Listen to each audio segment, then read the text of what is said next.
Hey there, and welcome to the Daughters of Virtue podcast. And we are calling all of the virtuous women, okay? And these are the ones who actually had to put in some work to become the women that they are today. And if we're honest, even us, we're all still on that journey to, fully becoming the woman that God's called us to be.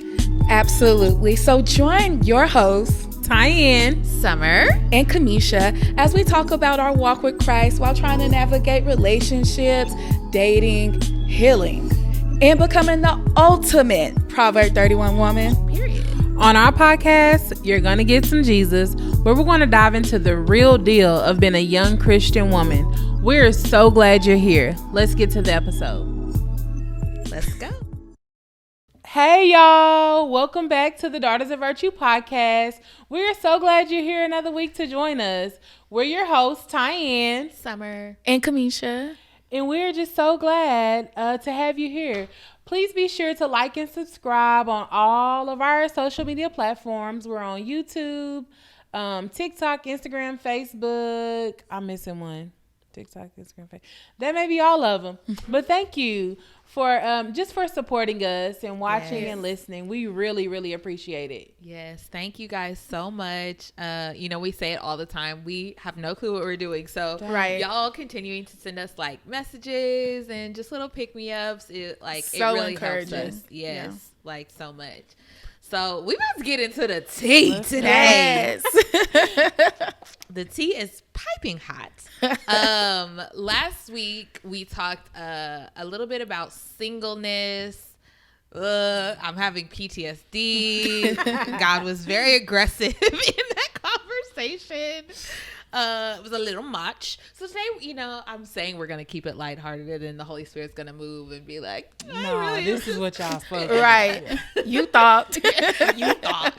But today we're going to talk about dating. And I think we've all already shared this, but we are all single Pringles and looking for the dip to our chip. And dating is just so different coming from like the Christian perspective. Absolutely. And I don't know if that's like, it's supposed to be more difficult, but it seems more difficult to me. I think it's difficult because the expectation is more high. Yes. It's like you're not just looking for, looks or, oh Lord, how you say that word, Camesha? Compatibility? Yeah. Okay. Yeah. Y'all know my accent. I was like, what word is coming out? My accent get in the way sometimes, so I have to process stuff. But it's like we're searching for our purpose partners. Yeah. Someone that aligns with our God-given missions. And I think it's like, for me personally, it's not like I'm just looking for someone who goes to church. I'm looking for someone who has a relationship with God and hears his voice, because ultimately, like, I need him to lead successfully, and I have to make sure, like, you got a relationship with God, because That part. I can't be the date only just one anybody. praying. Yes. Yes. It's so much. And I think too, like one of the things you said that remind me of, I feel like I was never like this, but I know this is a thing of like, some people just date to date. Like you just have a boyfriend to have a boyfriend, but like, you never intend to like get married to that person or whatever. But it does feel like you can't. Okay, I don't want to do that, but it feels like you can't do that. It's like, no, you need to be looking for the man that God has for you and no one else. right. So It's only that one person. it's only that one. If you're dating anyone else, you're outside of the will of God. And it's like, that's a lot of pressure. A lot. I gotta kiss some frogs, But sometimes it feels like we can't even kiss frogs. You can't. No. You cannot kiss Like, the frog. might there's mess up. right. You're outside of the will of God. He might be the wrong one, and it just Or be it'll over like, with for you. woman of God, Right. I don't think that's it. Right. I'm sorry. But how am I supposed to know? Right. Like, Or like, I mean, you're out of the will of God. You're outside of the will of God. Subtly in a prophetic message in front of the whole church. My bad. The whole church. I ain't know. Thank the Lord. I haven't experienced that yet, but that's also why I be so like, I can't date him. Why you make that face, Camesha? Because y'all been in places when, I be talking to somebody and they be like, this is not your season to date, woman of God. Period. They do. They will flip that. They be calling me out. No, they did it to you too, didn't? But I wouldn't date nobody. Okay. So it was just like, I'm not dating anyone anyway. Okay, so that's true. Thanks for the confirmation, I guess. Like, don't got to worry about it. Ain't nobody in my DMs.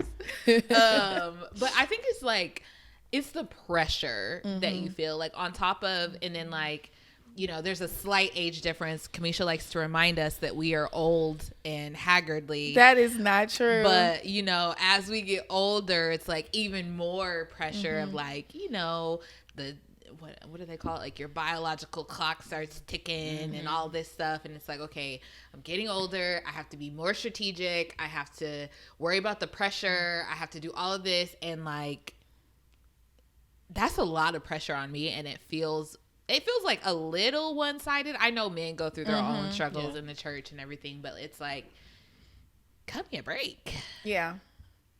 I'm one person. Right. And I don't leave my house. So like options are few.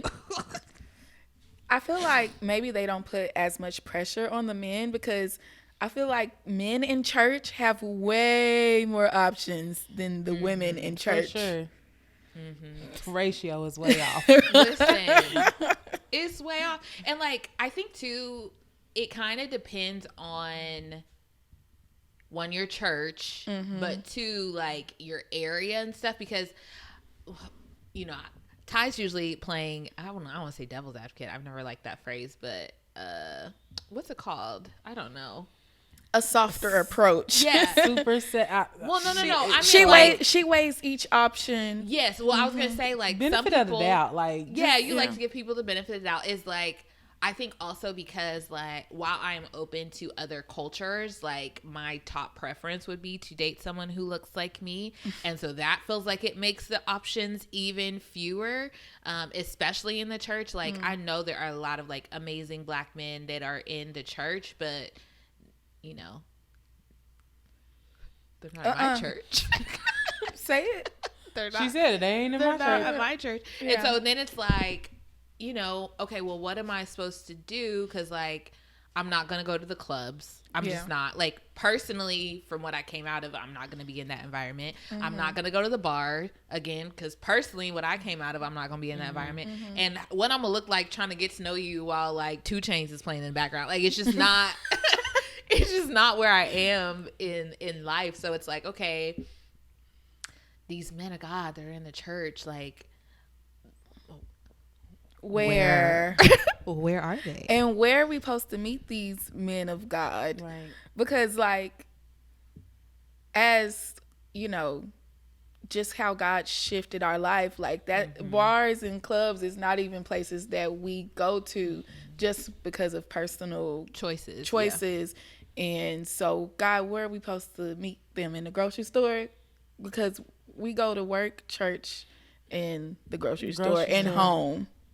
So how do we navigate like meeting individuals or men specifically as Christian women? Because like when you look in social media, they're like, go to the bar and make yourself look available.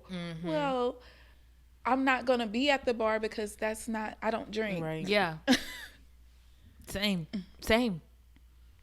So where are we supposed to meet these people? It felt like she was looking at me. Cause you always be having the advice, but I really be need to looking at Ty. Cause you see, I'm looking at her. Y'all funny. Juice in a squeeze.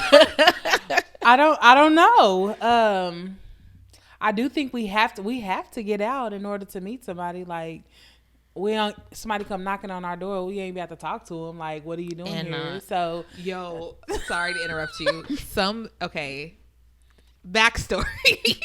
Might have a slight stalker where I live. Is this old man? It's a whole nother thing. So now I'm like paranoid to answer my door because my dog is no longer there. So this man came because Jack was just gone. Jack would bark and I'd be like, at least that'll scare him a little bit. It's just me in here now. So I feel like we're talking about it. My dog died. Just As an FYI. But so this man comes and knocks on my door last night, and I'm looking like, why is like, and it's someone I don't know. It's not a neighbor or nothing, but I forgot my neighbor. She had like a ceremony or something yesterday, so they had already said there was gonna be like family coming. So I'm assuming he was coming for the next my neighbor. But I was like, I don't know this man, and then he was knocking like real soft, and he was kind of just like walking around my door. But I was like, he was young and kind of cute, but I was like, I don't know, you know. Maybe that was your opportunity. I sat on the couch and was like, you know, they always say he not gonna come to your door. Maybe he might have did been there last night, and I missed it. But it is like, and that's the thing. I be having advice, but I don't be taking it, following it, anything. Because I feel like the advice that people give us single, God-fearing women is like, you know, get out, you know, leave the house more. Like, you guys don't socialize. Like, have find a new hobby, or, you know, take a painting class or something. But like, and maybe this is me just stereotyping, but the men I'm looking for ain't at a painting class. Exactly. If they are there, they're there with their With woman. somebody. They were drugged there With somebody. with their wife, girlfriend, fiance, boo thing, she who shall not be named, whoever she is. They ain't then there it's like, alone. do you just like go walking downtown, like hoping somebody stops and talks to know. you? But even if they do stop and talk to you, they don't align with our lifestyle more than often. Yeah, I agree with that. And then it's like the vetting process a little bit of trying to still be like casual and cool and not put too much pressure on every interaction. But it's like, do you know Jesus? If you don't, like, how well do you know Jesus? Do you have a church home? Do you know the Lord? Yeah. Do you have a church home? How? No, you can't even ask that, because they be like, Yeah, I grew up in church. Yeah, I grew up in church. I don't really go to church right now, but I got a relationship with God. No, you do not, sir. Be like, dude. Or I'm not gonna say you don't, but What does that look like? I was gonna say, what does it look like? yeah, are you really praying? So it's hard, and it's like the other thing that I feel like, and I know we're jumping all over the place, but like then it's like the whole unequally yoked conversation of like, Jesus. I think we talked about this last week of people, a lot of people that we see in church that are married, that are older, that are like giving us advice. It's like, you and Jimmy met when y'all wasn't, you know, right, necessarily walking the exact same way. Or dating in the same manner that you're encouraging us to date. So it's like, why can't we date like that? Not like, I feel like I have to preface my thoughts of like, I ain't saying I'm trying to be out there like fornicating and doing all of that, but like, you know, if you meet somebody that has like good values, y'all have the same family values. He's not opposed to the church, but maybe he's not super active in his church. He does believe in God, but he ain't, you know, the associate pastor or the worship leader. Is that wrong to date that person if you know y'all aren't on the same spiritual level? I don't think it's wrong necessarily, but I think you have to use wisdom, because that is not for everybody. Like for me, I don't believe my husband is, not saying I'm up here, because I'm not up here, but I don't feel like his spiritual walk is far from mine. And so I think it's person to person. So like, what is God speaking to you? Like, is your husband going to grow in faith? Because I know there are some relationships where one person is stronger than the other. Our apostle and prophetess, she wasn't out there, but her spiritual level grew when they connected. But I just don't see for myself in what God has for me that my husband just gonna be, oh yeah, I go to church every once in a while. So I think it's person to person. That's just my opinion. What do you think? So I think it could vary by person. Like, and I'm not saying this for me, but like somebody who goes to church, like they may serve in a different capacity, or they may need somebody like, I'll just say me, like somebody like me that who serves in a church and, you know, serves in ministry and goes very faithfully to like show them like this is what I don't think that men are the only ones that can elevate someone. Yeah, I wasn't trying to say that in like a, but not taken away from men being the head of the household, but sometimes the woman may be more dominant or maybe more of a leader in the spiritual aspect, and for them to just kind of follow suit. I think that may be okay. Not saying like Billy John who just, you know, walked in off the street and is contemplating living a life of Christ. That's not what I'm saying. But I feel like it could happen instantaneously, like quick, like a quick elevation, you know, depending on where he is spiritually. So, but I do agree with what you're saying, Misha. Like, I don't think it's going to be like night and day difference. So. Is that like, you know, there's like, I'm trying to think. The only thing I can think of is like how they used to call stuff like, you can't build a man. You know what they say? Like, is that, because I struggle with this of, if I met a man that had all of these other attributes, because there are some things God has shown me about my spouse, right? Of, I won't say occupation, but like his future in ministry, right? Mostly just to prepare me so I wouldn't have an attitude nor reject said man when this shift happens, right? So, but I don't think like most young men aren't like a pastor or whatever at 20 something. Right. Like that's just very uncommon. I think it's getting more common for them to be younger at like, you know, 30, something like that, which is, you know, where I am in life. But it's like, even if God showed me I'm supposed to marry a prophet, will I get him when, or, you know, as the prophet, or am I getting that? him as Jeremy, who's still working through some things and developing spirit? You know what I'm saying? Like, I think that's what, like, with dating of the pressure is somewhat of like, I think we talked about this last week, of having to be these like fully baked people, is like somewhat of the expectation. So if you bring in somebody who's like, his heart's in the right place, he's doing this, maybe he's not fully operating in what God has called him to do, it feels like we're supposed to like X them. Yeah. I get it. I think because the expectations are so high that we are looking for what we expect, or what we've been told, or, you know, what we see right then and there. Like, we're not quite looking at the future. Like, if we want to marry this person, then we need to consider the future as well. But I think we're just looking at, is this what God told me? Like, God, you told me that my husband would be a pastor, and he's not a pastor. So does that, we automatically disqualify him, like you said. And I, like, we have to, in order to get to know someone, a restaurant, we just talked about this earlier. You go once, you didn't really like it, you try it again. That's how I have a 3-try rule.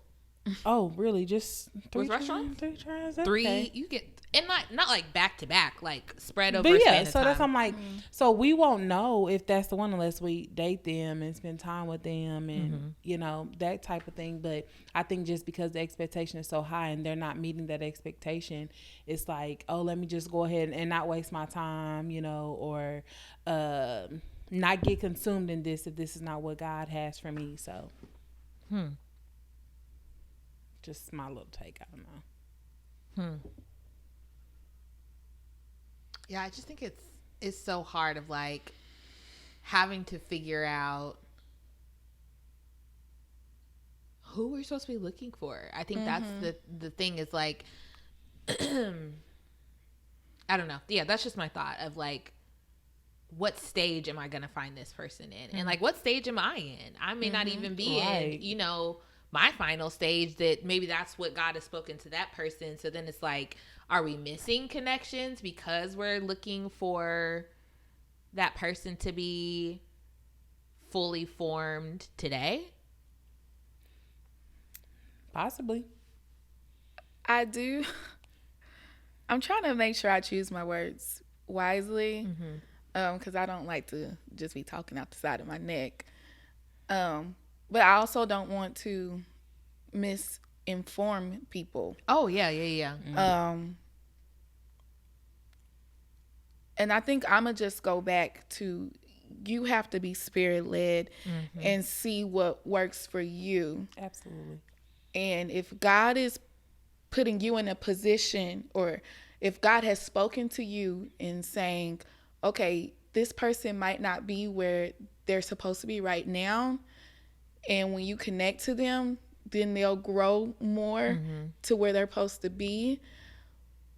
But I also think you should know, if, not saying they're going to be fully developed and operating in it, but I think that for some, they should have an idea of who they are called to be. Yeah.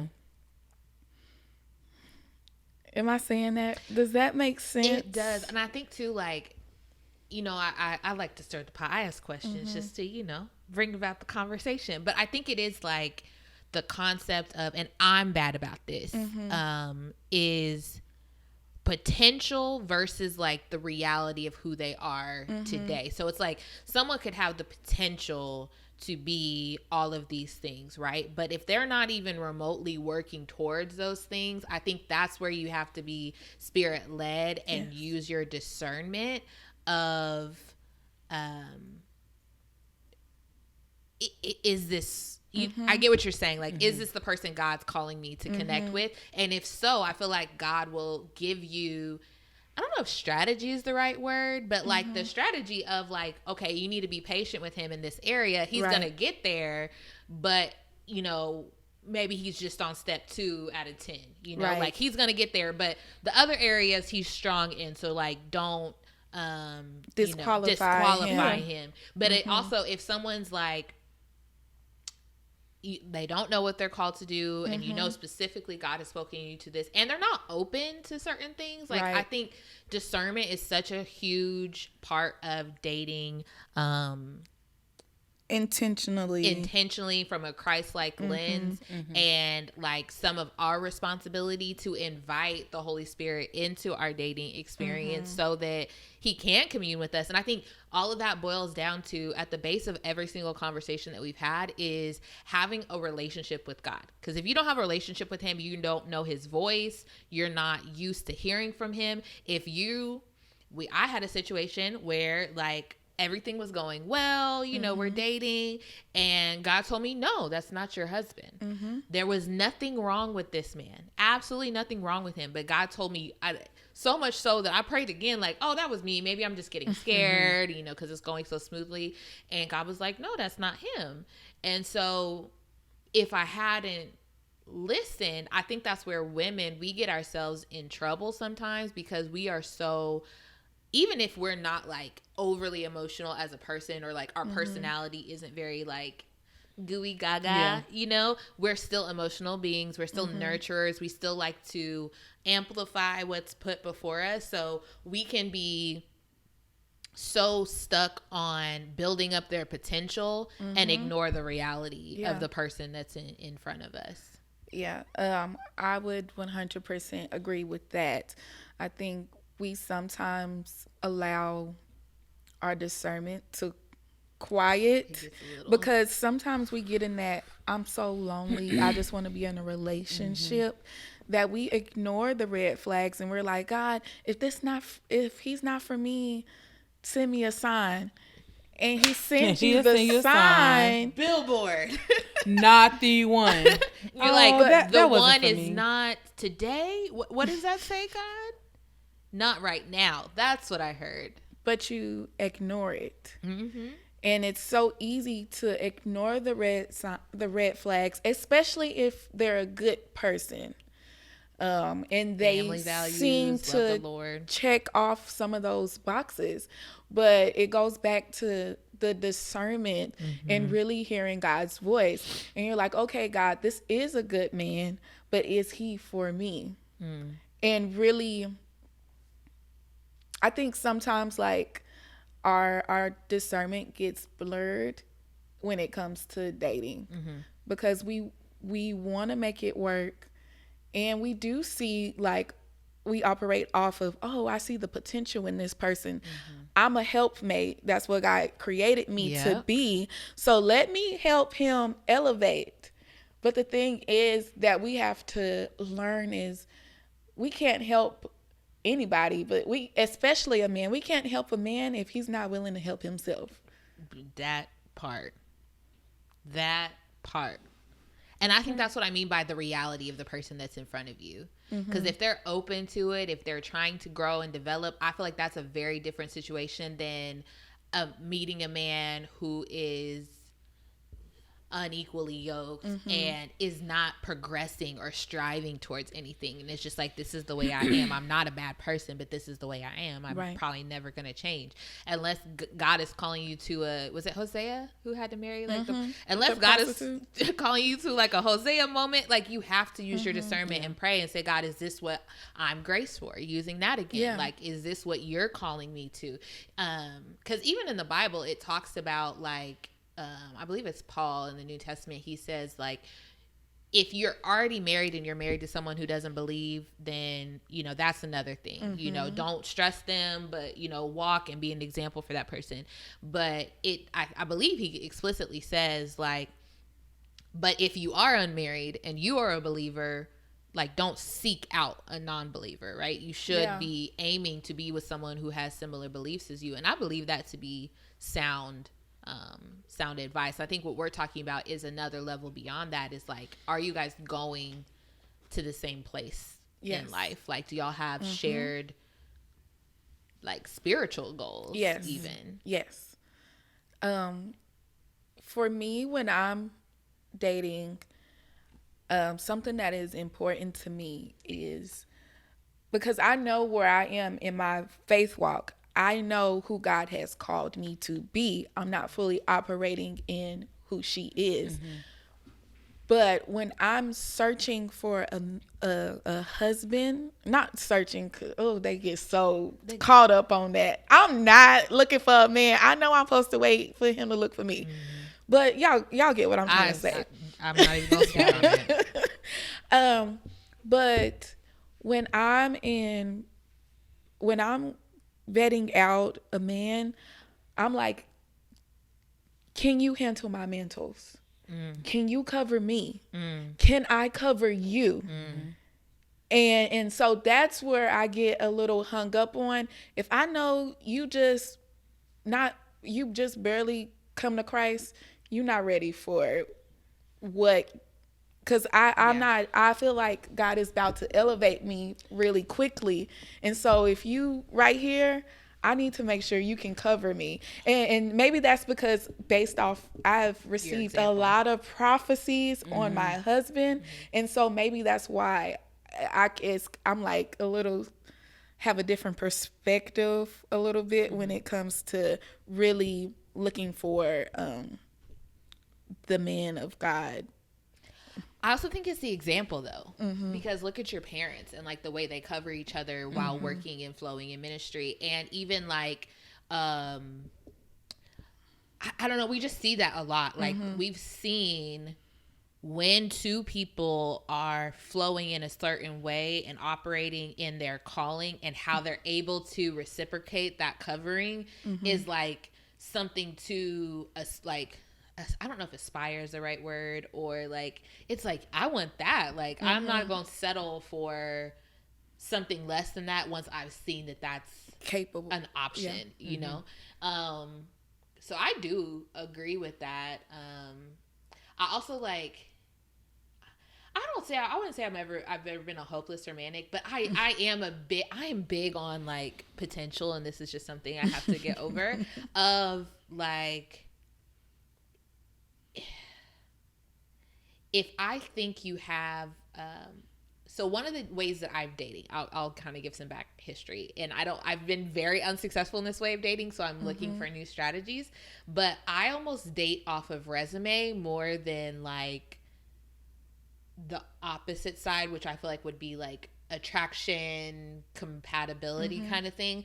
I'm like, okay, and I don't even have a list, but it's like, you're showing me this quality that I know I would like in a spouse. You're showing me this quality. This is your career path. This is where you're headed in life. These are the things that you stand on. Like, those are all qualities that I could get down with in a husband. And sometimes I date the resume versus the person. Again, the same, it's the same potential versus reality conversation.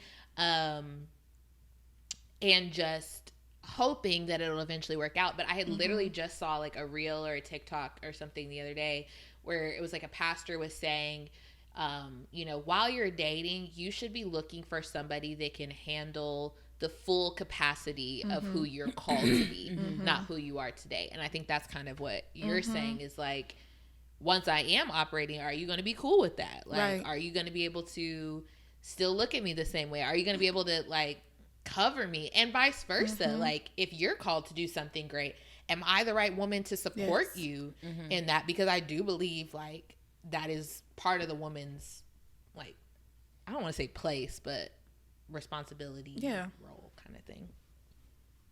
How you feel, Ty? I actually forgot what I was about to say. I was like, you look like you had something to say. Yeah, I forgot.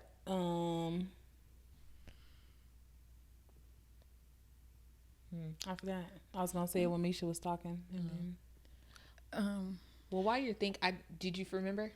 No, go ahead. Okay. There was something you said, which was something I wanted to touch on was, and I don't remember exactly what you said, but it brought this thought to my head again of like, one of the things that's hard, about like disqualifying people, even though they're a good person. Right. I think one thing that we do as a disservice, and myself included, is we are, because options seem few and far between, and we're not like dating that much, like when somebody does come around, we're automatically evaluating them as a husband and not starting from like a place of like, do I like this person? Are they a friend? Like, we are automatically jumping to, is he my husband? Versus like, let me just get to know this person, and then through the Holy Spirit and discernment, like saving ourselves some trouble in some aspects. Again, I saw a TikTok and it was like, it was this guy, and he was kind of saying there were so many girls that probably would have been great friends to him that he ruined those connections because he automatically went into it of like, you're attractive, I like who you are as a person, obviously we should be dating, versus like, maybe that was just supposed to be your homegirl, or maybe that was somebody that was supposed to like, you know, connect with you in a certain way, or like y'all were supposed to network together or whatever. But we're so like, that's the first option that comes to mind. Yeah. And that's another reason we can get stuck on the potential of somebody versus the reality of if they're suited for you. Yeah. But I don't remember what you said that brought that thought up, but I feel like that's another very real thing that happens in like Christian dating. Well, so I don't, I think, well, let me go back a little bit. For me, like just thinking about how far I've come, and how hard I've worked to get to where I am today, I know I can't date just anybody because I can't risk not continuing to elevate. Like I can't go back. So I know that is going to be very important. Hence, that's probably why I don't really date, you know. So yeah, that's what I'm saying. I think it's just very important, like I know that I have to continue to discern when it comes to that, because I'm not willing to risk it, you know, risk how far I've come. So I think that's a great place to be, though. Yeah. I think that's a great point, because if we're being honest, like, men can be a big weakness. And I think that's why I'm so gun-ho on, like, you should be dating somebody that has spiritual balance. Because some things a regular man just won't understand spiritually. And sometimes, like, the spiritual IQ be off, and you're like, I love that, the spiritual IQ. The spiritual IQ be off, and you're like, okay, I can see this, and they're like, I don't get it. I don't I don't have time to explain. Yeah. And maybe that's just a me thing, but it's like as a woman, I want to be led by a man. And if I can discern certain things, now as a wife, Yeah. I know I'm going to be able to discern things that He won't see. See. Yeah. But if it's not reciprocal, I just can't do that. Yeah. Because I would feel like I am Leading. leading, yes. And in a sense, I would most likely lose respect for him if I'm just being quite honest. I'm 1,000% with you. Like, that's a struggle, especially like being prophetic. It's like God shows me so much. It's hard to imagine being in a position where download is happening. I'm gonna say what I'm gonna say, and then I'm gonna share with you guys the counterpoint that the Holy Spirit just dropped on me. It's hard to imagine being in a position where God is showing me something for the destiny of our family or a decision that we need to make, and I'm coming to you and you aren't receptive, or God hasn't spoken that thing to you, or you can't even hear his voice. You can't hear his voice, like or just like, okay, I don't, like, I wasn't even thinking about that, like, and he doesn't understand the God in you, like, yeah, that like this is not me trying to like control or whatever, but like this is what God shared with me, and but God posited back to me of like, isn't that a position for which we're going to talk about this, for you to be submitted to your husband and be humble, and you share it, but it's, if you want him to lead, he'll consider it and do, you know, either take it to me or do whatever, you know, with that information. But I think that because what God just showed, like, everyone can be or have moments of being prophetic, but everyone is not a prophet. Yes. So I think that is unfair, potentially. I'm not saying this is the mate that I have, but this could be unfair, kind of just talking in general to everyone. Like, if you're in a similar situation, that could be unfair to that man just because God hasn't blessed him with that gift. There may be so many other things he's gifted in and he's able to lead you in, but you may be stronger in that aspect. And so that's more of a pride, personal check on you of saying you have now chosen to be in covenant with that man. So if you know that's not, if you're stronger in that area, you need to work out how to present that information to him, but then allow him to do with it what he will, if that's what you choose. But I think this is the same thing, that conversation of like having the discernment, walking through these things when you're dating, so that God can show you, like, is this something, like, God, in the long run, is this something that I can work on and get to, or is this something where we are unequally yoked in this area? I think you said something that hit for me. It's okay. I feel like it is okay if one is stronger than the other. Specifically the woman, if she's more stronger in the prophetic, that's okay. But I feel like if she is presenting it to you,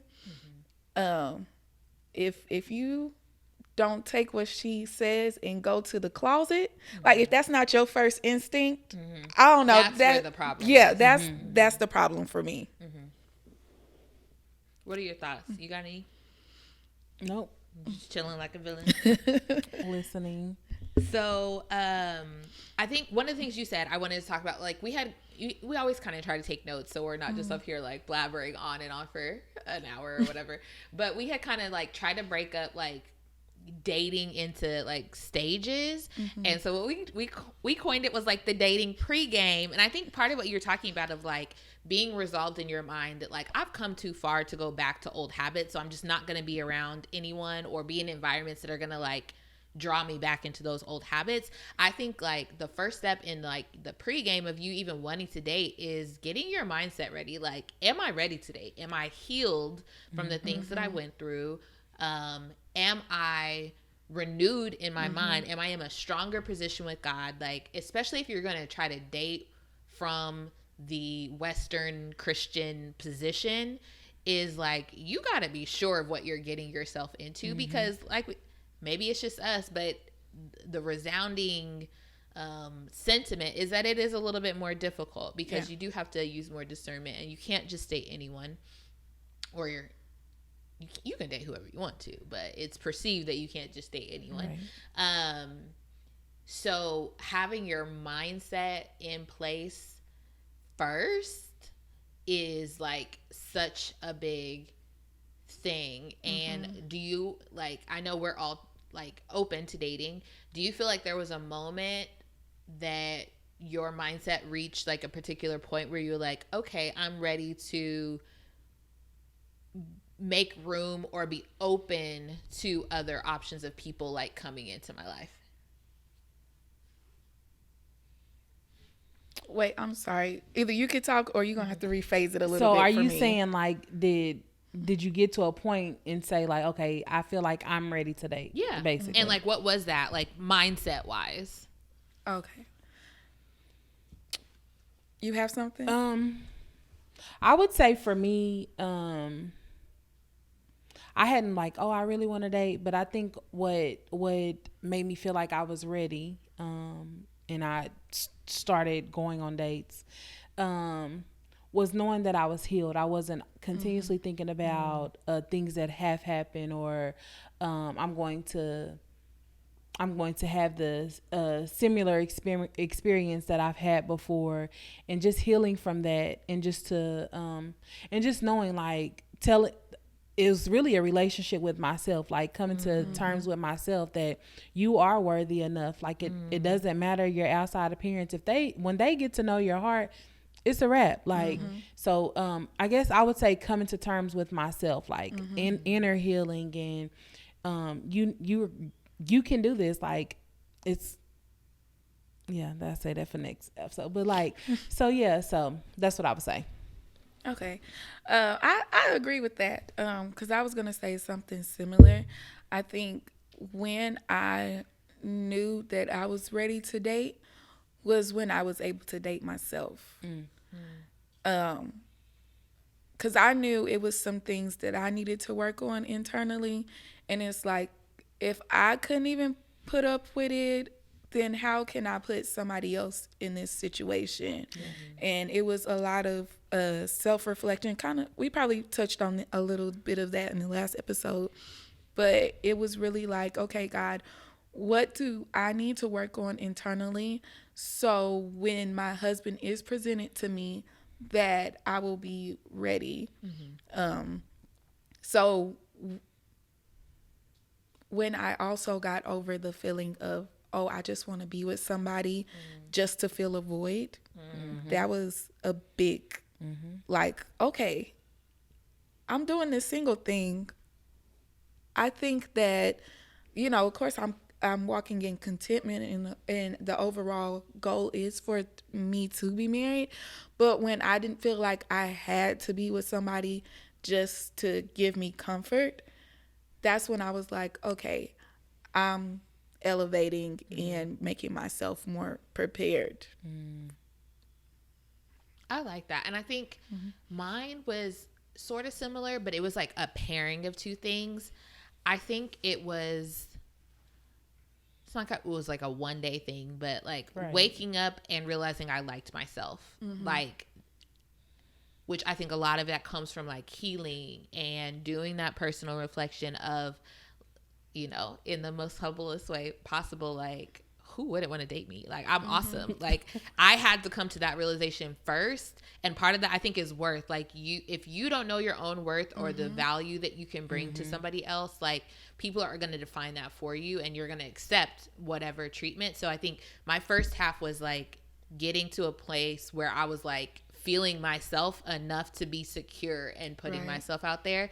And then 2, like I said, I've never been like super boy crazy. I did date here and there, but it was never just like a priority in life. That's why I say I've never had a committed relationship, because I was never in a position where I wanted like a boyfriend, or I'm working towards a fiance, or like I just never was in that position. And the desire came. And I think that some of that is like God driven, in trying to change my heart to be open to allow someone into my life. Because if the desire wasn't there, I probably wouldn't be trying to intentionally date at all. Like I would be like saying that I'm open, like I want to be married one day, but I wouldn't be trying to like put in any work to like get towards that. And that's just the person that I am. So it was like, girl, you the bomb. Plus, like, I actually want to date now, was what it was for me. So talked about mindset. I think the other thing that's like so big, and I learned this from like a dating challenge from Jamal Miller. I don't know. They have like the one university, but it was like just a point in one presentation, but I was like, this is so smart. And it was like, you need like a dating team of like people, one, to hold you accountable, to make sure you ain't out here just dating ruffians because you're bored or whatever, but also like, because it is like a journey, and it can come with challenges and ups and downs, and like, I feel like y'all are part of my team. We talk about, dating struggles and stuff like that, or even like helping vet people so that we are able to get like a second opinion. Our feelings aren't in it too much. And I think that was so smart, because I think a lot of women try to go it alone, right? I'm not going to speak for all women, but it's like almost out of fear of being embarrassed of like, oh, I missed this red flag, or I'm dating this guy. He not the finest, but he's a really good, like, just like the worries about like, what will other people think about this person that I'm dating? I think we don't always, there's some people that share everything, right? But I think a lot of people, try to keep their dating to themselves until it like gets a few dates in, and then I'll talk about it or whatever. But I found it's been easier having people to like talk through it with than when I was doing it alone. How do y'all feel about a dating team or like an accountability team? I'm in 100% agreement with that, because I feel like when I was doing it more so in private, I wasn't dating with intentionality. And so it was linked to shame. And so it's like, I don't want to tell these people, because I know these people not my husband. But I also don't want to feel alone. So I'm going to just keep this to myself. Because I don't need you in my business. I don't need you judging me, because I already know, like, they not the ones. So I don't need you telling me they not the ones, because I know this. So just stay over there. And I think that was part of my, when I knew I was ready to date, was when I was ready to have that team of accountability around me that was going to tell me, okay, Camesha, you need to be more aware of this, that, and the other. Because if we're being quite honest, the people around us can see things that we're not always able to see, because we do have that spiritual blindness on when you are ready to be married, and then you settle for that potential, not the potential that has, potential to actually grow, but that potential of stagnancy. Is that a word? Stagnancy.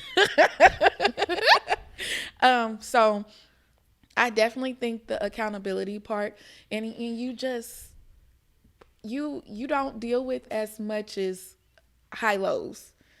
Because it's like, sis, that's not for you.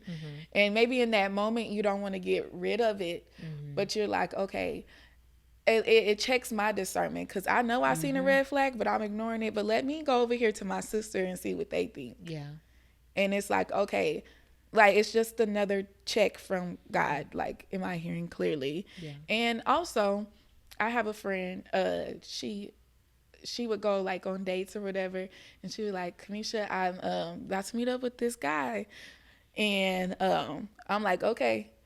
Cause we're trying to like be safety, celibate, no, like accountability. yeah, okay, yeah, accountability in that part. I'm like, okay, I'm gonna be texting you at 9. You should be at home, right? And so like, and you have that person to go back to, because sometimes you're more willing to let your guard down when you don't have that person to be accountable to. But if I gotta no one will know, right? And that's when the devil start whispering. No one will know. Who's Right. gonna know that you got home 2 or 3 hours later, Right. or that you didn't go home at all? Or that you just had sex. But if I gotta go to my sister and be like, yeah, we did it. Yeah. We did the thing. Like, I'm gonna be more aware of like, okay. I mean, of course, I'm holding myself accountable, but I know I gotta go back and report, and that's not something that I would want to go to my sister, because although I know she's not gonna condemn me or nothing, like I don't want her to feel that disappointment in me as well. I don't know. I agree. I think when I don't openly talk about it, it's because I know that something ain't right. Like, yeah. So, I think having people that you trust being knowledgeable about the same thing, because I trust y'all, and y'all might discern something I don't. Summer, I think every person I've said something about, you say no. Find better people. I'm not finding them. Literally none of them. Summer gonna take your phone and block all the time. That's not him. And not because I'm a hater. No. Let's get it straight. But it's because I would have kept ignoring them red flags. I know what my sister deserves. Because you're so nurturing, I think you are willing to like, let him grow. Let him settle for that stagnant potential. No. That's true. And that's why I said, like, and when I said, because I know what I have to lose, that came to me here, because I will be like, I'm a benefit of the doubt type person. I try to give chance after chance, and it's not really all about that. Like, I mean, it's because I know where I'm going and the plan God has for me. I can't continue to be that person. I can, but not up close and personal. Like, over there, not with your space. And like, right. To me, I feel like dating is an intimate thing. Even if you are not being sexually intimate with somebody, you are inviting that person into your life. So everything that they're saying to you now becomes part of your mental reality. What if they're speaking words of life, if they're not, if they're adding stress to your life. So that's why I'm a little extra OD with it, of like, that person is not bringing nothing to you at all. Like, let him go. And also, I feel like, again, the Lord's working on softening me, but I just like, why? He not doing nothing. Like, ain't got no benefit to you. And I also believe that, and again, the Holy Spirit can check me about this if he so deems and chooses. Hasn't happened yet, so y'all ain't about to. I'm not about to raise no man. Like, I'm not yet a mother, so I'm not about to help you grow up. You know, like, I got enough problems trying to get me to grow up. Like, I'm not trying to sit here and try to, come on, Timmy, come on, you got it. You know, you got it. You can do it. Like, it's not my character naturally, one, and also two, I just don't think that's my responsibility. Like, that is a God responsibility. And I'm also okay with interacting with a man in that way, realizing he still has some developing to do, and letting him go. And maybe that, expressing that to him will help him go figure out how to go do that. And not saying he can't spin the block once he's developed, but I'm not the one to sit here and develop you. You are a helpmeet, not a guidance counselor. Right. You know what I'm saying? Like, I can help you meet the goals you've already established for yourself. I'm not trying to sit here and plan out your whole, next 5 to 10 years. I just can't do it. I can't see it. And I don't see that for neither one of my sisters either. No, I agree. Like, and because I'm a nurturer, like, I've taken care of many of children. And so one of my expectations, which I don't have like a whole list, but one of my expectations for men is for them to like I don't have to guide them. Like that's just it's an absolute no for me because I've already raised all these children. Like you said, it's not in your nature. It is in mine, but not for a man. Yeah. So I'm like, I don't. That's just like an absolute no for me. I'm really big on not dating potential because I strongly believe if you sit there and entertain potential, it delays you from meeting the one that God really has for you. So am I going to sit here and get a temporary fix? Or am I just going to be like, okay, God, he not the one. Next one. I'm waiting for the one that you're sending for me. Yeah. And so when we talk about, I think last episode we talked about how people around us, like older people, they tell us like, no, you can't be doing this, doing that when they done it. And I think we know, we're sitting here saying it, so we know why we can't. Like, so, but I mean, I know it's like, ugh, but we know, and I believe that they see that for us. Like, yeah, we were at this point and we did it this way, but y'all have to do it this way because I believe that they see the God in us and know.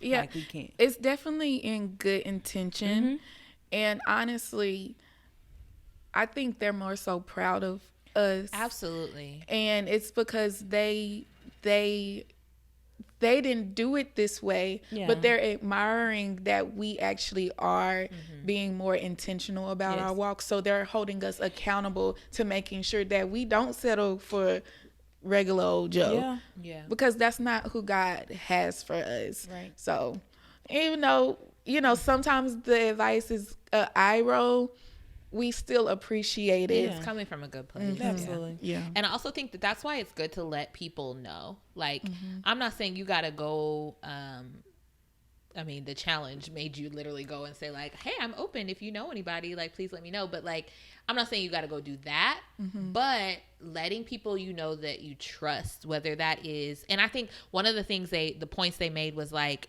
don't just do your other single friends, also do married people because they've been there in however they got there, they are in a place that you want to be. So just like if you wanted to be mentored in a career, you're not going to necessarily ask somebody who's at a lower position than you or in the same position as you to mentor you. You're going to go get a senior VP or a CEO or something like that, so you can learn the lessons that they've already learned without having to walk through those things. So I think that's why it's important to let people know and come out of the dark, in that like, yes, I do desire to date. I am trying to intentionally work towards marriage, because not only does that give you that accountability, but I also think it's just like a strategy for dating, which kind of like transitions us into talking about like the dating playbook of the more people who know that you are interested in that, it's like having more eyes in the field. Like, when they see in movies and it's like,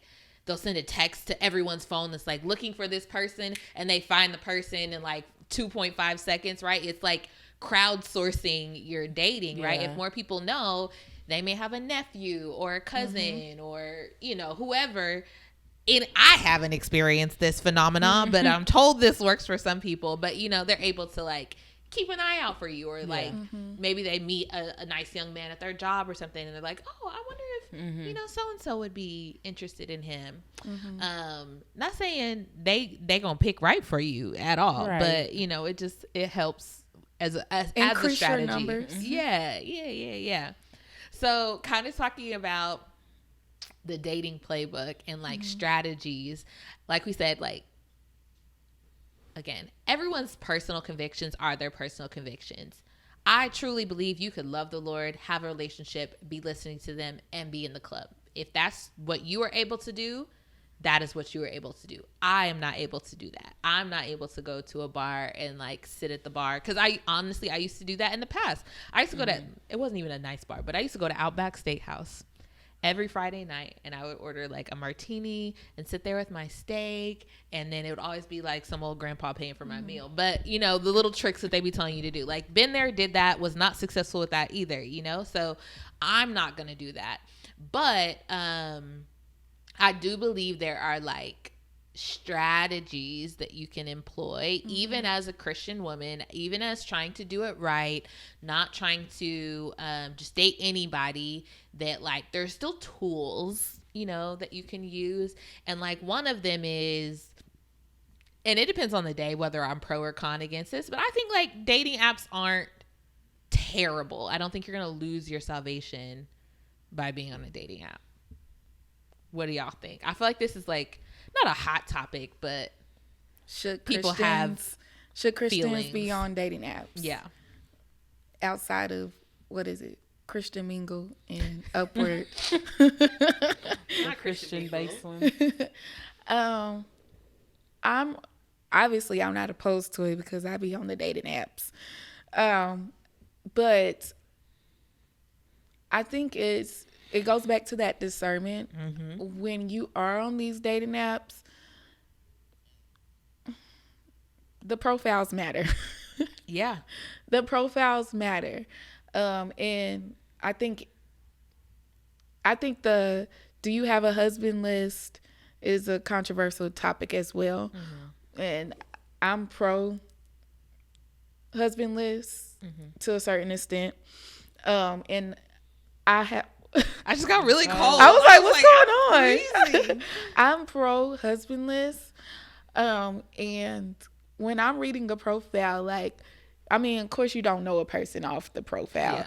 But like for me, if your profile saying like you smoke, you drink, if you got bottles in your profile pictures, like I don't care how good. Well, let me speak for myself. I don't care how good you look. I'm not swiping right. Right. Because I can already see that your lifestyle don't align with mine. And not saying your profile got to be filled with just Jesus. It would be nice to point out you got to. Ain't seen not a one. My friend, he had a. Oh, okay. Yeah. That's sweet. He had a nice profile. I wish I could pull it up so I can read it. But you know what was kind of, when on dating apps, like some of them be like, oh, I'm a man of God. First off, I've never seen that. What does that look like for you? You never seen that before? They be putting... At best, it'll be like, what's your Sunday schedule? Church football, whatever. I ain't never seen any, like, maybe I don't be on dating apps like that frequently, but maybe I'm not on there enough. But no, I've never seen them just flat out say, I love the Lord. I serve him mightily. A lot of them they be in the world still. Oh, okay. So you can't even say, oh, he said he a man of God, let me swipe right. Discernment. No, the discernment. But I'm trying to think, what did his profile, why did it stand out? Because a lot of them be like, I'm looking for a woman of God, and I'll just be like, no, you're not. Never. Are you serious? I've never seen one that says. Maybe God be filtering my. I guess you got the Holy Ghost anointing. Not a one. Really? Not a one. The black people? It's like you gotta talk to them before you find that out. Like, y'all about to have me pulling up this man's profile. Not a one. Because what I was gonna say is like, that's one of my pros and cons with dating apps, of like advice that I would give to somebody, is that if you, again, with your mindset, if you are not in a position where you know you are not going to accept anything but a man of God that is exhibiting certain characteristics or is matching your lifestyle, I would not recommend for you to get on there, because, you know, even the word says, you know, you should run from temptation or resist the devil and he will flee, kind of thing. Like, I feel like you're inviting temptation into your space if you're willing to start making compromises and concessions for like, oh, I see he like, I obviously, so maybe his profile's not like, you know, it says like, I don't smoke weed, I don't do drugs, I drink socially, but the rest of his profile is, you know, him doing outdoorsy things, or, oh, it looks like he has a good friend. Here's pictures with him and his family. So it's like all these other value-based things are like great. But then one of his pictures, you can clearly see he's in like a lounge or something like that. Again, I'm speaking from personal experience. Yeah. I know that I can't entertain those spaces because of my history. So it's like, and the profile doesn't say nothing about God. It's like, okay, this person seems like a good person. I could give him a chance. But if you're not in a strong enough position to know that when you do match with him or you do connect, whatever the app that you use, and then y'all are having that conversation and you're finding out, oh, he's not in any way walking towards the same direction that I'm walking, you have to be strong enough to say like, hey, our lifestyles don't align, or these are things that are really important to me. I haven't seen that you talked about that or whatever. And maybe he is, and he just didn't share it on his profile. That's a different situation. But then if he says... That's part of the vetting, though. That's part of the vetting. But if you're not strong enough in the vetting, when the orange, pink, yellow, slightly off-white flags, whatever the flags are to pop up to say, I'm choosing not to go this way, I would not recommend getting on there. Because it is... At the end of the day... Those apps we live in a capitalist society. Those apps are not truly designed for you to find love. I don't care what anyone says. Like, that is a benefit, but those apps are created for them to make money. Yeah. Those apps are on there to get as many people on those apps as possible, to get you to spend as much time as possible swiping on those apps, or them teasing you with certain people so that you can pay for, extra likes or whatever. At the end of the day, you have to use discernment and wisdom and not just flat out knowledge of the world that we live in, that app, as much as they may advertise that, does not benefit from you the most when you get on there in a week and find your husband. It benefits the most from you being on there for months, swiping and interacting and doing whatever it is. So if you're not strong enough to vet people in that way, I would dissuade you against it. But the bottles in the club thing is what reminded me, because he could be your top. I done seen a few that was like, woo, about 7 years ago. You would have been my man.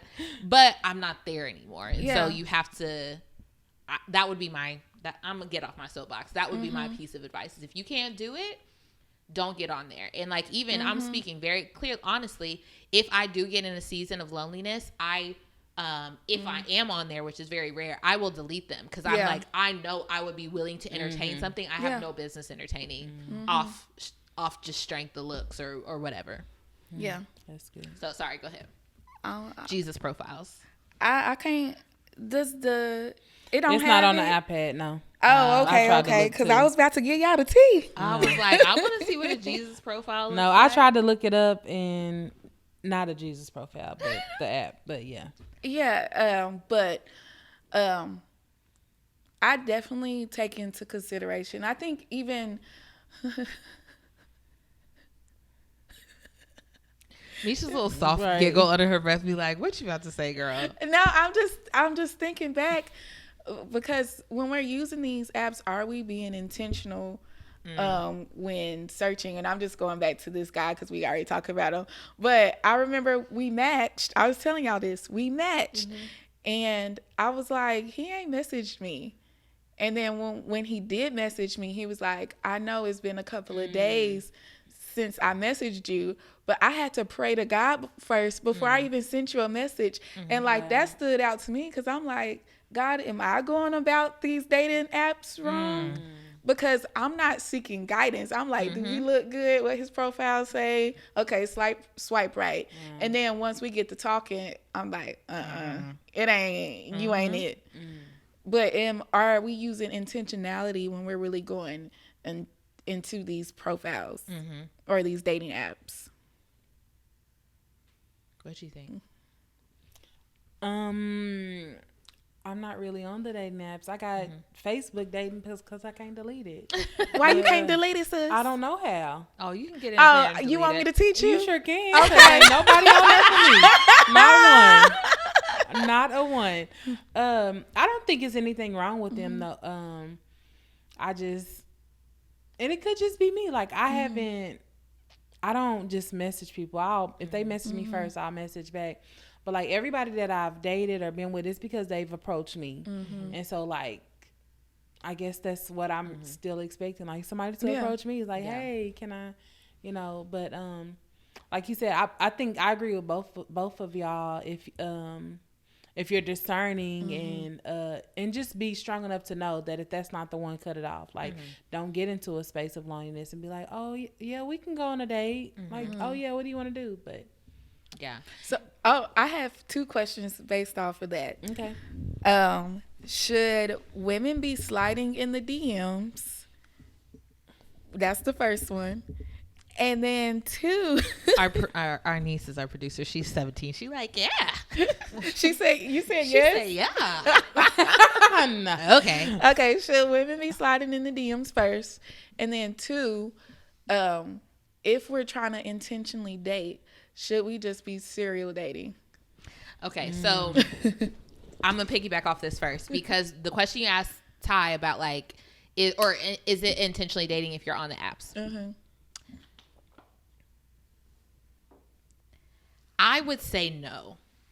I think what apps do is allow you to cast a wider net.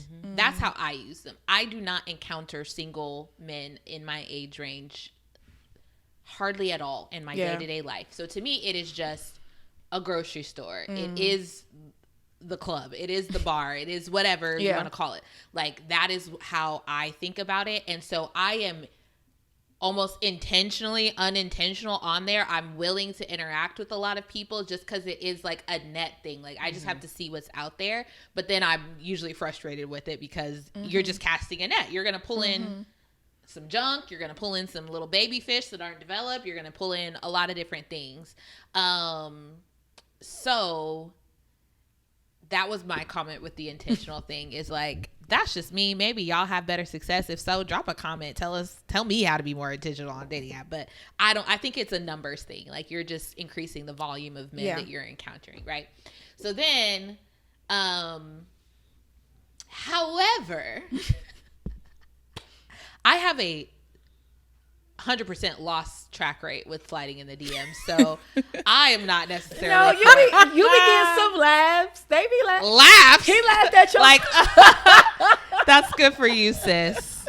Be with the Lord. Be blessed and highly favored. That's just because he ain't discerned yet. So that's just my personal 2 cents. I've never successfully slid in anyone's DMs. I also don't know if I'm a slide in the DM kind of girl. I'm more like, you got to see me in person, get a couple laughs in, then you'll be like, oh wait, she's actually kind of cute. Let's talk.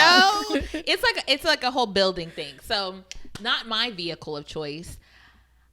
But even on apps, my intentionality in it, like, I have no problem with sending a message first, or like, I don't like too many people on my own. It's usually like, oh, you liked me, I'll match with you if I think you're attractive too. But I don't have a problem with sending a message first. I don't have a problem with like double texting or whatever, because in my mind I'm like, really, let's get straight to business. What are we talking about here? Do you like me or not? What's going on? Again, may not be the best strategy, but that is my intentionality piece of like, I'm not here to just talk to. Don't be wasting my time. I was never a girl that like, we'll get to the serial dating, but I don't have the mental capacity to text my family back. I can't be texting 18 men. I wanted to use another word, but like, I just don't have the capacity for that. So like, I need to quickly vet you of if I'm even interested enough to actually be intentional with you and give you access to me and my time, and like add you to the 85 other things that I need to do in my day. So that's my thing about that. I do think sliding in the DMs is like, can be sort of intentional, because I feel like most of the time that you're doing that, you have seen more than like what a dating profile would show you. Like, it's someone you either have followed and you've gotten to see how they move or maneuver. So like, I mean, if you're good at it, I don't see the heart. I feel like people be winning. But what about when the church people be like, you pursuing the man's supposed to pursue you? I also feel like I don't disagree with that. I want to be sought after, right? I feel like me sending a message to a man is not me sending him flowers and buying him a Rolex. And like, to me, that's what pursuit is. Is like, if I am beating down your door to try and get your attention, to me, that is pursuit. Me like messaging you, I think it's like a difference in generation and like a sign of the times. Like, and I also think there's like, us being millennials, I think we're all technically millennials. We are not, obviously there's like Gen Z or Gen X, whatever the generations are. I think Gen Z, like that is not even something that they would think about. Like that's not pursuit. I think it depends on like who that comment is coming from. Back in the day, it only was men approaching women. Like that's the only way it would happen. And if you were doing something other than that, you were being fast or you're thirsty or whatever. Like, so I don't know. I don't think sending a message to someone is you trying to find a husband or however they want to put it. Like, I do believe in being found. To me, like, that's almost like just presenting yourself of like, hey, you can you in the field. Yeah, you can bite the hook or you can, leave me. We're going out here. I'm cool either way. Okay. When I say in the field, like Ruth. That's like the equivalency of sliding in the DMs. Hold up. Biblical truth. Naomi straight up told her, not even that. Go lay at his feet after he get a little tipsy. He gonna be real malleable. Boaz didn't find her. Ooh. That's true.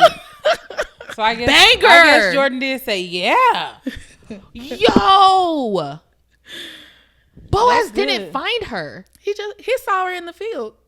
Boaz didn't find her though. That's what I'm saying. He just seen her.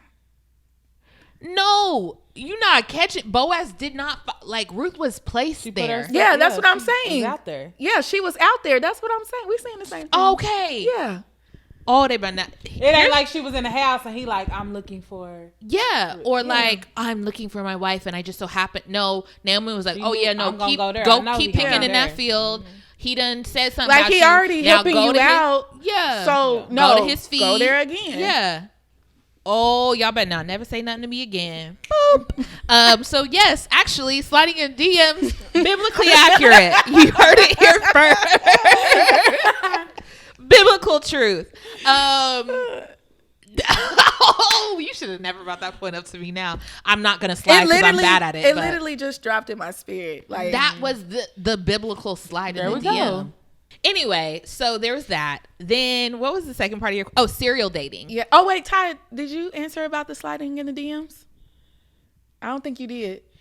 No, but I low-key feel convicted because the Holy Spirit just was kind of telling me, when you think you healed, he'd be like, oh, nope, keep working. But one thing for me, I was saying that I don't really approach people. Like, I let them approach me. And God was like, yeah, that's because the lack of confidence. Like, if they're approaching me, that means, they really like me. They like you for sure. That's what God was over here dealing with me with. So, yeah, I'm going to work on that. Anyway, I don't slide in DMs. I might now. Thanks, Camesha. Right? Biblically accurate. But I also feel that I think that's why historically, most of the men that I had dated prior to me rededicating my life, and I haven't really dated for like 4 or 5 years, guys. It's been a really long time. But I only accepted men that showed interest to me. I never would even flirt with someone if I didn't explicitly know they were interested, because it was a self-esteem issue. Like, I don't have to guess if they like me, and I won't get rejected if I know they're already interested first. Unless I was trying to prove a point, like that part. Oh, you don't think I can show you. But, yeah, that was then. Let him know. Y'all got the juice. Let him know. I don't slide in DMs because I don't like rejection.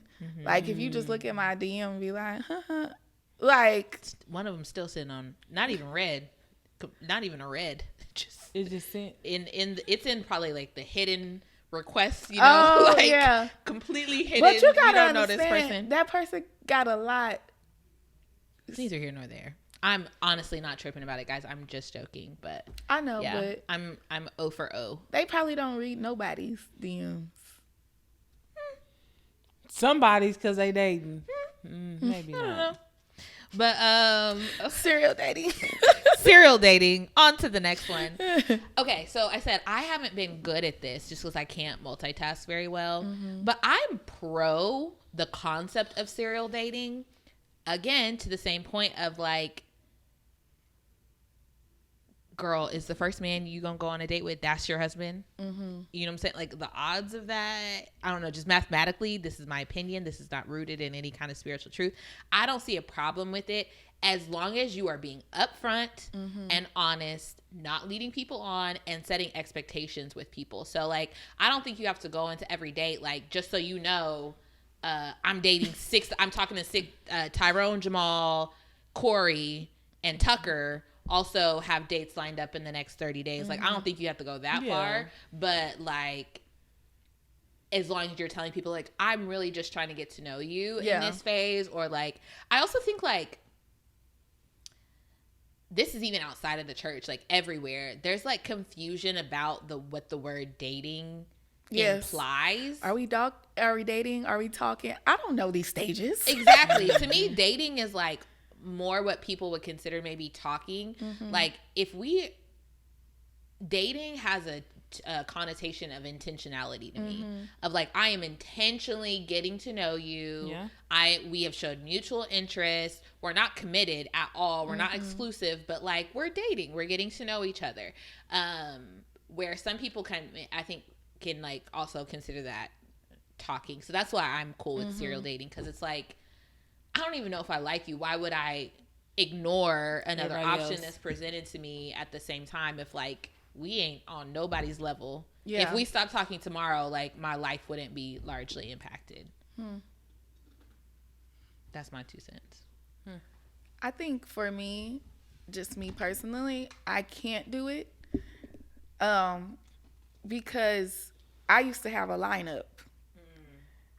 And so... Don't talk about you got a lineup. What was that for? But I used to have a lineup, and so I don't ever want to go back to that behavior, because I'm like, oh, this person gonna do this for me. This person gonna provide this for me. Like, they all had different roles to make up, like, that one person that I was looking for. So for me personally, I don't do lineups, and I'm more intentional when I only date or talk to one person, because I can hear clearly. I'm not trying to hear God for 5 different people. That's a good point. I'm like, okay, let me have this conversation with you. Like, if somebody slide in my DMs, if we're texting for more than, I don't know, too long, I'm not looking for a pen pal. Yeah. I need you to pick up that phone, call me, because I can discern your voice. Yep. I can discern your intention. And when we're texting back and forth, you can say whatever you want. But you can't hide through voice. Yeah. And so I'm like, okay, let's talk this out. Oh, okay. It was nice having this conversation with you, but I'm moving on. I wish the best for you. And so that's kind of me. I don't need to sit there and talk to you for days at a time to feel like if we gonna work. No. So I'm a one woman show and until I go on to the next one. So, like, for me, I could be into somebody, like, one day, and then God be like, no, and I'll be like, okay, God, that means I'm one step closer to my husband. I agree. So for me, I'm not. In the past I would say, oh yeah, why not? But now I just like I like to focus my attention on one. Like, I'm very scatterbrained, so trying to talk to all these people and get to know multiple people at one time would probably confuse me. So like you said, I like to talk to one person at a time. Conversation builds a relationship. So I like to, one-on-one, if it's going that way. If not, I'm not saying like continue talking. Like, I'll be like you said, okay, thank you. It's great meeting you. But just one person at a time, just so that I can, remain get all the details, what I need to know, and be sure not to miss something that I don't need to miss, Yeah. So, I mean, what I look like, I mean, you could do this. No condemnation, but what I look like being like, God, so which one of these persons I need to knock off the list today? Do you feel like that's what serial dating has to be, though? No, that's just my perspective for me. I'm not talking about anybody else, but for me, like, I don't have time to waste. I don't like texting. I don't even like just having conversations with random people. I think I'm intentional about all of my relationships. Yeah. So if I'm entertaining you, like I'm going to work to build a relationship with you. Yeah. And I don't want to get attached to anybody because me talking, I'm a person, I get attached easily. And I think it's going back to knowing yourself. Yeah. I get attached easily to people, and I'm like, oh, Jimmy, this let me help cultivate this in him. Yeah. And then I'm like, oh, Jamal, let me cultivate it. Now you're pouring out so much. Those yourself to all those these are not people. my assignments. Yeah. Those are not my assignments, and I'm picking up weights that God didn't intend for me, and then now I'm distracted. Like, it's just so much. So it's like, okay, God, let me focus on this one person. Is this it? Okay, closing that door. That's interesting. I'm trying to like decide if my position has changed. I've never serial dated just because I don't like come across single men that often, but I just don't think I would be opposed to it. But I also like I think the last point you made is really good. Like personality differences. Like I'm not a very sentimental person just in general, and nor do I quickly or historically, I don't quickly grow feelings. So it can be very good or bad, like almost transactional until I get to a place of like, oh, I really like you. I'm willing to invest in this endeavor.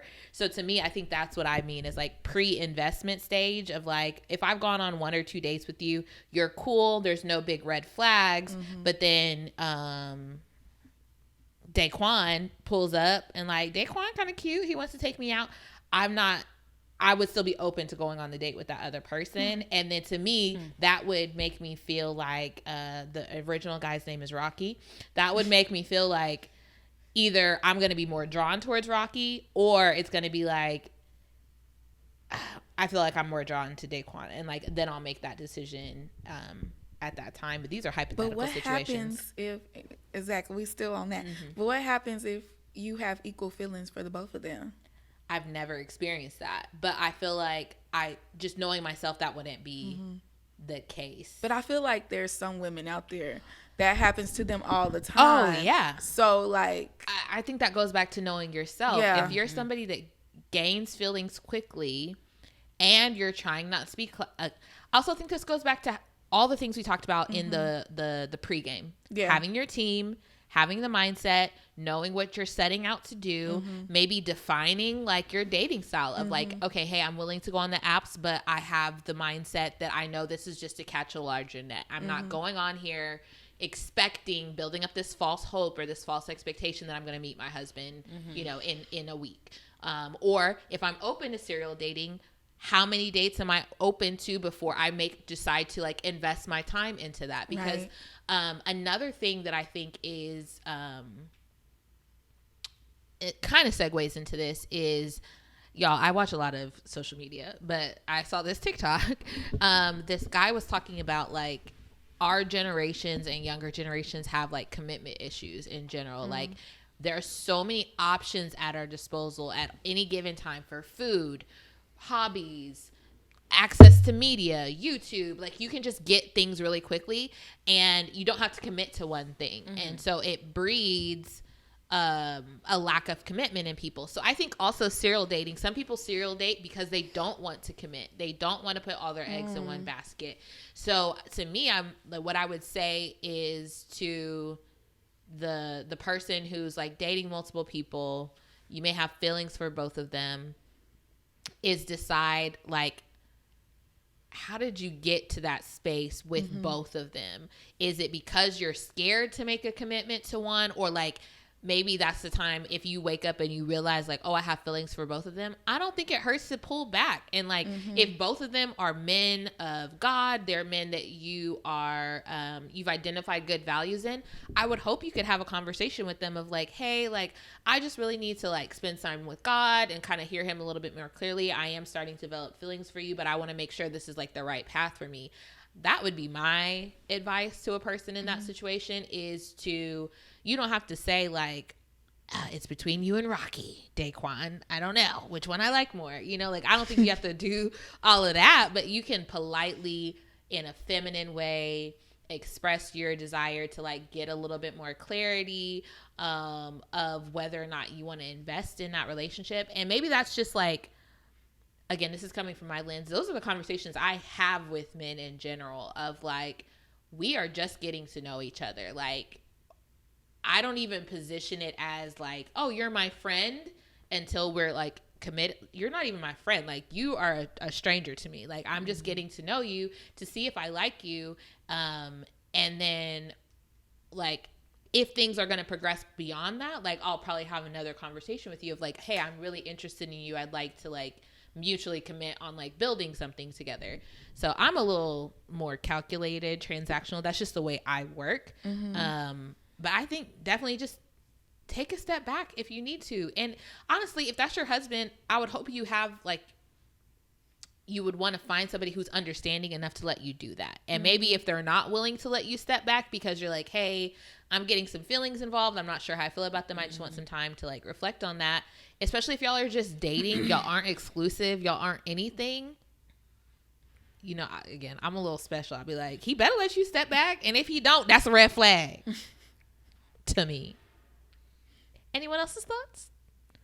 Someone dating multiple people at the same time and then they're developing feelings for both of them? No? That's why I don't do. I mean, I am an emotional person too, so I know that I don't really have that capacity. Would you just keep dating both of them in eternity until God told you which one was your husband? No, I would try not to even have two potentials. At the really, same You wouldn't time. even put yourself in that position. I would try not to.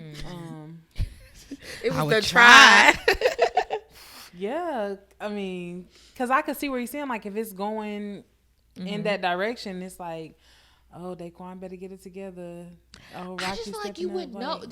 And maybe I just trust my gut. So you think you lot. would instantly know, like, oh, Daquan's off and that's Rocky. But I thought you said put them in, like, you have both of them. I'm speaking for somebody who doesn't have that. But I'm saying, in me, I feel like you would just know. Like you said, whether or not I ignore it is another thing. The first time I speak to you and I hear your voice, whether on the phone, in person, it could be even, sometimes it's through text. Yeah. I know instantly you are not for me. Like, I can quickly know. Again, whether I choose to acknowledge that or ignore it is a whole nother thing. But, like, trust your woman's instinct or whatever. What is Intuition. it? Your intuition. Yeah. That's why I don't understand how people find themselves in that situation. In what situation? In like, not caught up like that, or just like in between two people and I don't know which one I would want to go with. Like, something. There had to be something within you that would tell you where really you should be focusing, but maybe you're not acknowledging it because of something else. So maybe Rocky got a better job than Daquan, and so your trauma or your desire to have a provider kind of figure is leaning you, or is allows you to keep entertaining that person. But he got red flags that you're willing to ignore because your desire for a provider is so outweighing what you need. Yeah. Yes. Sorry. It's just processing. Yeah. That's what I'm trying to get at. I think a lot of people get themselves into entanglements, or again, if you're not cut out for serial dating, do not serial date. Yeah. Right. That's why I don't think it would be a big deal for me, because I would know, Yeah. So like, if you don't think you can do that, especially if you aren't all the way healed, or even if you think you're healed and you get in it and some triggers are popping up, or there's some things that are like, manifesting in that relationship, I think that's why it helps to have a team as well. Because if I came to y'all and I'm like, y'all would be like, well, Summer, what do you like about Daquan? What do you like about Rocky? I think your friends, especially if they know you, and it's people you trust and you've let them into who you are as a person, then they can say, hey, I think Rocky actually kind of sounds a lot like the guy you used to date for 5 years. And maybe you're just not used to the way Daquan is trying to show his interest in you. And so you're leaning more into Rocky because that's all you know. And but you've told us that you want to do something different, that kind of relationship didn't serve you. You know what I'm saying? Like, I think that's why it's so important to have a team around you, because they can give you that second opinion, where if you're just sitting in your room by yourself and you're like, I feel so drawn to Daquan, but Rocky is who I should be with on paper. You're not listening to yourself. That may be the Holy Spirit trying to tell you.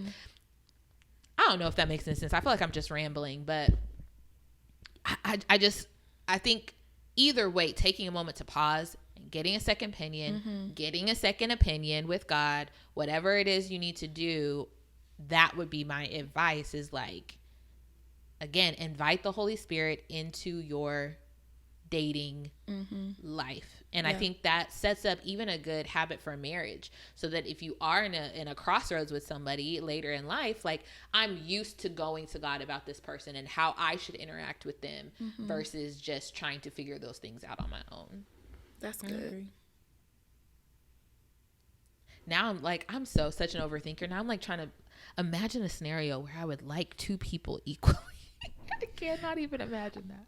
I think it's hard for you to imagine that, because same with me, like, we just don't connect with people like easily like that. Like, the thing is, I can connect with people like on a friendship level, but like a romantic level, I just be like, But just because I'm like, if they're trying to pursue me, I start to feel sorry for people sometimes, and I'll be like, oh, I'm gonna entertain you because I know I can help you better yourself.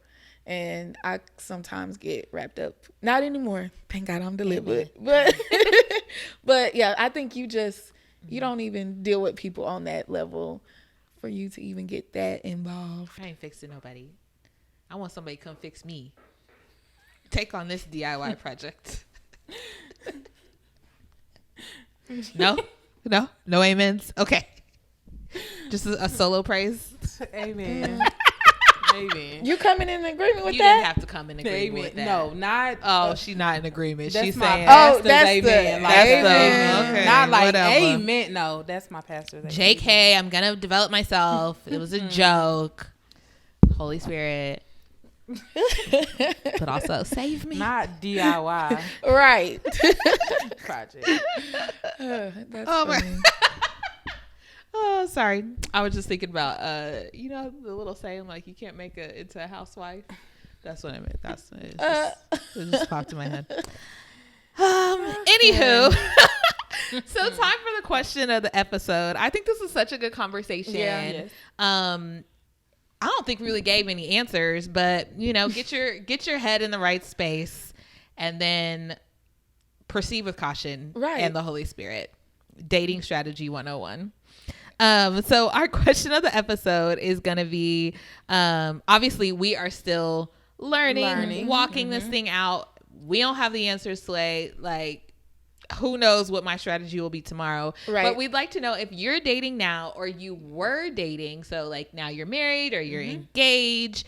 What's one piece of advice that helps you the most? So this can be something that like God gave you as a tip, or maybe great granny Thelma sat you down one day and said, baby, now this is the way you find your man of God. I want to know that tip, because great grandma Thelma was married for 45 years, had 16 children, and her and Buddy was just holding hands till the grave. That's the kind of love I'm trying to find. So that was a weird tangent. Amen. So share with us your advice that helped you the most in regards to dating. I can't wait to hear them. I can't either. Yeah. I can't either. That's going to be exciting. Mm-hmm. I'm excited too, because as much as I was talking, I need advice from everybody We'll else. take it. Bruh, I don't know what I'm doing out here. Right. Not at all. We just winging it. I'm just swinging it. Winging it. All right. So, thank you for watching. This episode. Kind of look like a gangster. I was like, what is this? That's how it was in that video we made the other day. I was like, how you do the heart? I couldn't get my fingers together. But anyway. We not crippin'. Christ. We Christing over here. That's still a gang. Big C, not the little one. Okay, we're done. Close us out, guys. Don't shoot us up. Thank you for watching and listening. It's the blood for me. See, there they go. The blood of Jesus Christ. Off of here. That's me. The blood of Jesus Christ. That's it. Thank y'all. Big so bubble much. on my hip. We're out of here. Y'all play too much. See? Thank you for watching, for tuning in to the Daughters of Virtue podcast. We love you all. We'll see y'all next week. Bye. Thank you for tuning into the Daughters of Virtues podcast. We hope that you were blessed by today's episode. Yes, and if you were, we would love for you to join the family and connect with us on all of our social media platforms. We are on Instagram and Facebook, YouTube, and TikTok. It is all the same name, at Daughters of Virtue Pod. And while you're there, go ahead and give us a follow. But we also would love to chat. I mean, tell us your thoughts on today's conversation. And if you never want to miss an episode, make sure you subscribe wherever you're listening and watching. Until next time. Bye.